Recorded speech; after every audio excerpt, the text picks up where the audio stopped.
மின்னும் ஒளியின் ரகசியம். ஒரு நாள் மாலை நேரத்தில் ஜன்னல் வழியாக மழை பெய்வதை பார்த்துக் கொண்டிருந்தான் முரளி.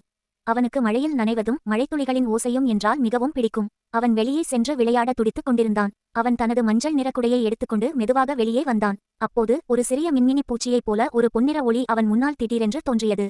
அது சாதாரண பூச்சியை விட மிகவும் பிரகாசமாக இருந்தது. அந்த ஒளி காற்றில் நடனம் ஆடுவது போல அங்குமிங்கும் அசைந்தது. என்னை தொடர்ந்து வா என்று அது அழைப்பது போல இருந்தது. முரளி ஆர்வத்துடன் அந்த மாய ஒளியை துரத்திக் கொண்டு தோட்டத்தின் உட்பகுதிக்குச் சென்றான். அந்த ஒளி ஒரு பெரிய விசித்திரமான மரத்திற்கு அருகே சென்று நின்றது. அந்த மரம் அவன் இதற்கு முன் பார்த்திராத ஒன்று. அதன் இலைகள் மெல்லிய நீல நிறத்தில் ரகசியமாக ஒளிர்ந்து கொண்டிருந்தன. அந்த மாய ஒளி மரத்தின் அடியில் இருந்த ஒரு சிறிய பொந்துக்குள் மறைந்தது. முரளி மிகவும் வியப்புடன் குனிந்து அந்த துவாரத்தை பார்த்தான். அதற்குள் ஒரு புதிய உலகம் இருப்பதைப் போல தெரிந்தது. அவன் மெதுவாக உள்ளே எட்டி பார்த்தான். அங்கே வெண்ணிலா என்ற ஒரு சிறிய மாயாஜாலச் சிறுமி கையில் ஒரு சிறிய விளக்குடன் நின்று கொண்டிருந்தாள்.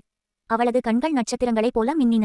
வெண்ணிலா புன்னகையுடன் அவனது கையை பிடித்தாள். அவளது விளக்கு அந்த நீண்ட பாதையை வெளிச்சமாக்கியது. இங்கே பார் முரளி, இதுதான் மழையின் ரகசிய தோட்டம் என்று அவள் மெல்லிய குரலில் கூறினாள்.